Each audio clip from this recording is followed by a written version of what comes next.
ബിസ്മില്ല വസ്സലാത്തു വസ്സലാമു അലാ റസൂലില്ല.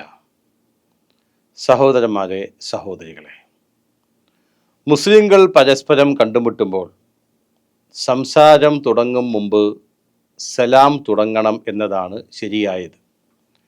അതാണ് മതം പ്രോത്സാഹിപ്പിച്ചിട്ടുള്ളത്. പൂർവകാല മുസ്ലിങ്ങൾ എല്ലാവരും അപ്രകാരം ചെയ്യുന്നവരായിരുന്നു. അവർ സംസാരത്തിന് മുമ്പ് സലാമിൻ കൊണ്ടാണ് തുടങ്ങുക. സലാമാണ് ആദ്യം പറയുക, എന്നിട്ടാണ് അവരുടെ കാര്യങ്ങളൊക്കെ ചോദിക്കുക. ഇമാം നബവി റഹ്മഹുല്ല പറഞ്ഞത്, ഒരു സലാം പറയുന്ന ഒരു മുസ്ലിം സലാം പറയുന്നയാൾ സംസാരിക്കും മുമ്പ് താൻ സലാം കൊണ്ട് തുടങ്ങലാണ് സുന്നത്ത് എന്നാണ്. സലാം കൊണ്ട് തുടങ്ങൽ, സംസാരിക്കും മുമ്പ് സലാം കൊണ്ടാണ് തുടങ്ങേണ്ടത്, അതാണ് സുന്നത്ത് എന്നാണ്.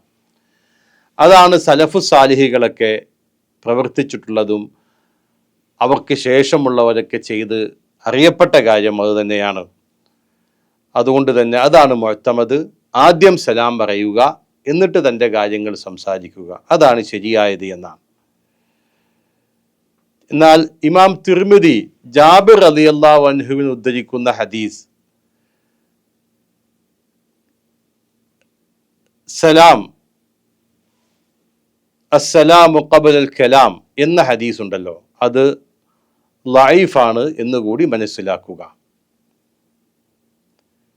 എന്നാൽ അതിൽ മര്യാദ എന്നുള്ളത് ആദ്യമായി നമ്മൾ ചെയ്യേണ്ടത് സലാമാണ് പറയേണ്ടത്. അതിൻ്റെ ശേഷമാണ് നമ്മുടെ കാര്യങ്ങളൊക്കെ ചോദിക്കേണ്ടത്.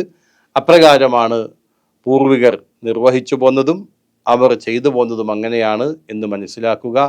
ഇമാം നബവി റഹ്മഹുല്ല അതാണ് നബിചര്യ എന്ന് വ്യക്തമാക്കിയിട്ട് സുന്നത്ത് അതാണ് എന്ന് മനസ്സിലാക്കുക. അസ്സലാമു അലൈക്കും വറഹ്മത്തുള്ളാഹി വബറകാതുഹു.